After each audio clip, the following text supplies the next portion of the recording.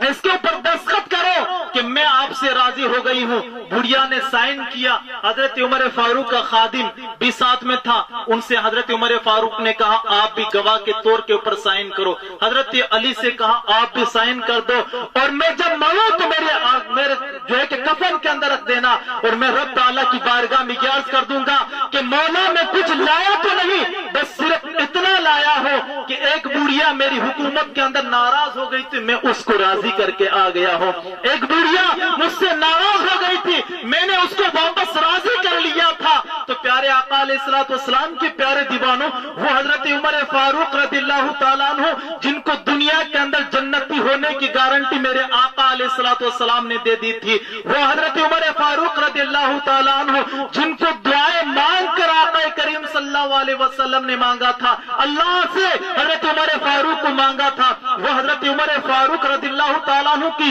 یہ شان ہے کہ جس گلی سے نکل جائے اس گلی سے شیطان جو ایک گلی بدل لیتا ہے، شیطان اس گلی کے اندر نہیں آتا ہے، ایسی شان ہے حضرت عمر فاروق کی۔ لیکن حضرت عمر فاروق کا ایمان تو دیکھیے، آقا کریم کی تربیت تو دیکھیے کہ وہ ایک بڑھیا سے کس قدر معافی مانگ رہے ہیں جنتی ہونے کے باوجود بھی۔ لیکن میں ہم اور آپ ذرا غور کریں کہ ہمیں کس نے جنتی ہونے کی گارنٹی دے دی ہے۔ ہمیں تو صحیح طور پر ہمیں کلمہ پڑھنا نہیں آتا ہے، نمازیں پڑھنا نہیں آتا ہے، تو ہم آج رات دل لوگوں کا دل کیوں دکھاتے ہیں؟ کیا ہم لوگوں کا دل دکھا کر کیا جنت میں جانے کی ہمارے پاس میں کوئی گارنٹی ہے؟ کیا آج رات دل لوگوں کی چگلیاں کر کے پھر ہم یہ دعوے کے ساتھ میں کہہ سکتے ہیں کہ ہم جنتی ہیں؟ نہیں پیارے آقا علیہ الصلوۃ والسلام کے پیارے دیوانوں، ہمیں لوگوں سے معافی مانگنے کا رواج پیدا کرنا چاہیے۔ ہمیں یہ چاہیے کہ ہم اس سے اگر بولی کے اندر کوئی غلطی ہو جائے تو فوراً اس سے معافی مانگ لینا چاہیے، نہ جانے سانسوں کی مالا کم ٹوٹ جائے اور ہم اس دنیا سے چلے جائیں، پھر ہمارے پاس میں گناہ کے علاوہ کوئی ہمارے پاس میں چارہ نہ رہے۔ پیارے آقا علیہ الصلوۃ والسلام کے پیارے دیوانوں، جب ایسے واقعات ہو تو ان کے اوپر غور و فکر کرنا چاہیے، ان کے اوپر سوچنا چاہیے کہ واقعی میں جو میں آج لوگوں کا دل دکھا رہا ہوں، یا لوگوں کی غیبتیں کر رہا ہوں، یا لوگوں کو برا بھلا کہہ رہا ہوں، یا لوگوں کی ٹانگ کھچائی کر رہا ہوں، یا لوگوں کو نیچے دیکھانے کی سوچ رہا ہوں، کیا میرا یہ کام کرنا صحیح ہے یا نہیں؟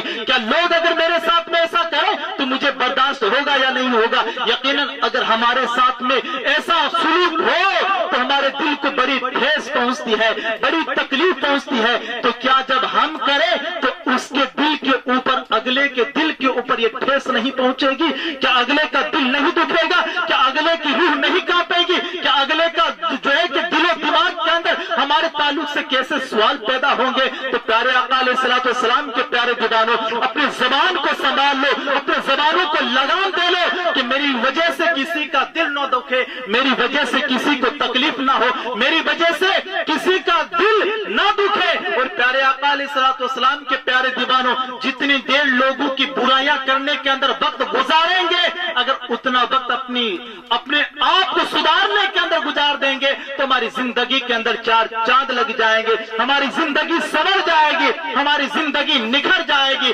ہماری زندگی بن جائے گی، اور انشاءاللہ اللہ اور اس کا رسول دونوں ہم سے راضی ہو جائیں گے۔ اور اگر ہم دوسروں کا دل دکھاتے رہے، راہ راستے پر نہ آئے، تو اس سے میرا رب بھی ناراض ہوتا ہے، کیونکہ یہ جو انسان کا دل ہوتا ہے یہ رب کی جلوہ گری ہوتی ہے۔ ایک انسان کا دل دکھانا کعبے کو ڈھانے کے برابر ہے، کعبے کو مسمار کرنے کے برابر ہے۔ ہے تو رات دن ہم لوگوں کا دل توڑتے ہیں اور کعبے کی حفاظت کرنے کی باتیں کرتے ہیں، مسجد کی حفاظت کرنے کی باتیں کرتے ہیں، رات دن یہ نعرہ لگاتے ہیں کہ ہماری جان تو چلی جائے گی، مسجدوں کو آنچ نہیں آنے دیں گے، وہ رات دن ہم لوگوں کا دل توڑ رہے ہیں، رات دن لوگوں کو تکلیفیں دے رہے ہیں۔ تو پیارے آقا علیہ الصلوۃ والسلام کے پیارے دیوانوں، یہ عہد لے کر اٹھو کہ انشاءاللہ آج کے بعد ہمارا دل، ہم کسی کا دل نہیں توڑیں گے انشاءاللہ۔ اگر ہم نے یہ عہد کر لیا اور آج کے بعد جو ہے کہ معافی مانگنے کا رواج پیدا کر لیا تو انشاءاللہ تعالی ہمارا آنا بھی کامیاب ہے، اور یہ چھوٹی سی محفل جو گھنٹے 2 گھنٹے کی ہوئی ہے یہ بھی رب کی بارگاہ میں قبول ہو جائے گی، اور رب تعالیٰ اس کے صدقہ طفیل سے ہمیں بے شمار نعمتوں سے بھی نوازے گا۔ اللہ رب العزت کی بارگاہ میں دعا ہے کہ اللہ رب العزت ہمیں نیک و ایک بننے کی توفیق و رفیق عطا فرمائے، اعمال صالحہ کرنے کی توفیق و رفیق عطا فرمائے، برے عقیدے سے بچنے کی توفیق و رفیق عطا فرمائے، اور اللہ تعالیٰ اس شادی کو شادی خانہ آباد بنائے، اور اللہ تعالیٰ اس میں برکتیں نازل فرمائے۔ اللہ تعالیٰ ہم سب کو ایک دوسرے سے معافی مانگنے کی توفیق و رفیق عطا فرمائے، لوگوں سے محبت کرنے کی توفیق و رفیق عطا فرمائے، اور اللہ تعالی ہمارے دلوں سے نفرت کو نکال دے۔ استغفر اللہ استغفر اللہ استغفر اللہ رب من کل ذنب لا الہ الا اللہ محمد رسول اللہ۔